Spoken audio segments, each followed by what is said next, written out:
Basically, a lot of folks have been waiting for me about this issue of the coronavirus, and I've been sitting on it for a while. The way I look at it, keep in mind that this is random and not in order. It's more from my sketchy notes.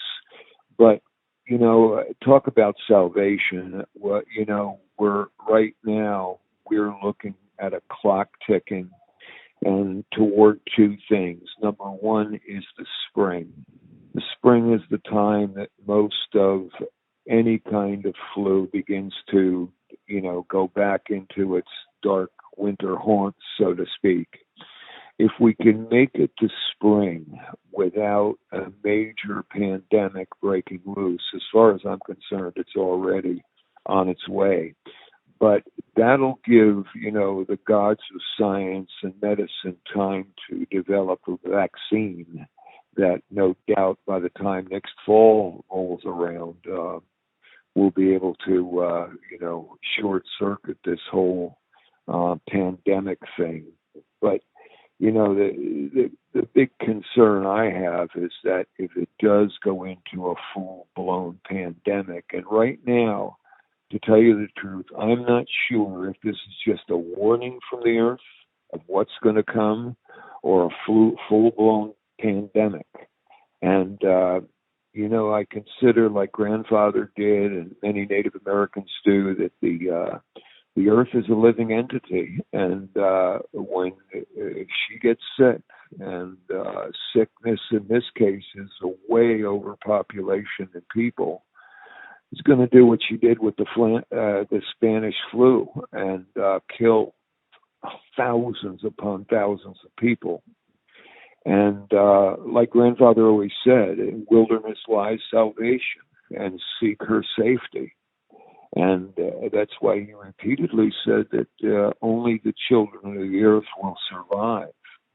And I got bitten by the beast, so to speak. All the people that are close to me realize what I've been going through the last few months. It started out with not a simple, but a complex back injury, which then went to, for a week and a half, I struggled with an infection in the elbow, which finally went away. And then suddenly I got a stomach flu or virus, which I began to lose an obscene amount of weight, and then I must have got hit by the flu.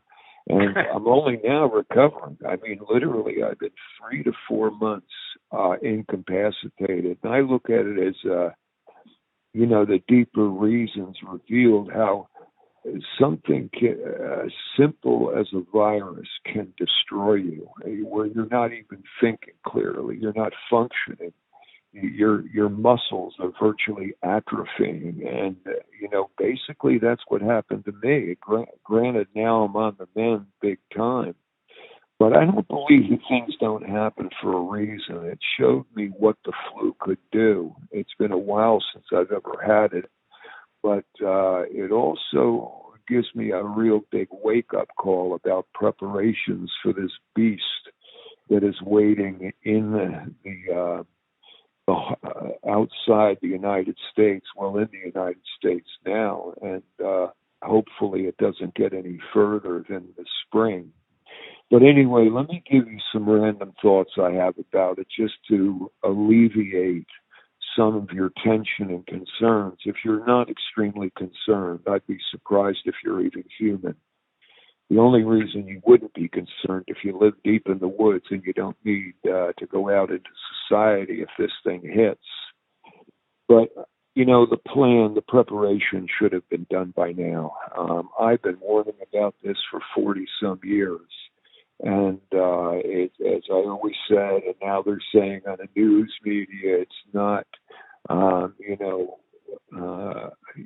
if it's going to be when.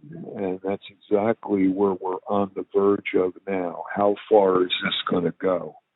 But let me give you some suggestions right off the top, coming from a place of both a survivalist and because of the deep spiritual reasons that grandfather instilled in me with his prophecy.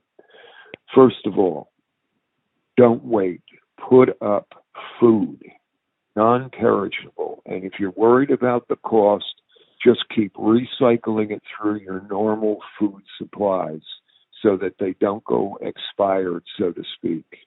How much food do you want to put away? That is up to you. If you live real close to a city or a heavily populated area, I'd put up a couple of weeks to a month, if not more. And the same with water. Put up water. You can take it right out of your faucets now, store it in 5-gallon jugs that you can get cheap enough, and get enough water for the whole family. And also, along with that, any medications or first aid that you may need if you are confined to the house. And when and if it does hit, your best bet is to stay home. Limit your exposure to other people. And if you have no other choice, make sure that you're protected with a good mask, and you've got, gloves, something to protect the eyes, because if someone sneezes, the eyes become a corridor for the disease. I also suggest, too, you have a predetermined, find a safe place in the bush and stash some supplies there. I would wait just a little while before you do that, but if it starts getting bad, that is going to be your only safety if you find that your home might be compromised. Also, family and their training. Don't let them take, chances. Always err on the side of caution. And make sure if they have to go out again to protection, the procedure of, decontamination, everything else, have a protocol developed so that when you have to come in from the outdoors where you've been exposed to a lot of people, then you have some place in your house or your apartment where you can take off your contaminated clothing, clean your hands, dispose of the face masks and stuff like that. And all of this is mainly erring on the side of caution. Prepare, like the scouts say, for the worst, train for the worst, plan for the worst, and pray for the best. But eventually in March, I think that I'm entertaining right now, and you'll know within a few days, of running a class on just this thing. Because if this is not a warning, if this doesn't go to full-blown pandemic, then it's going to come eventually. And whether that eventually is in the next year or two, right now we have a taste of it. And there's a lot more that you have to do and prepare for that most people don't realize. So I'll be in touch. This is not the last you're going to hear from me, believe me.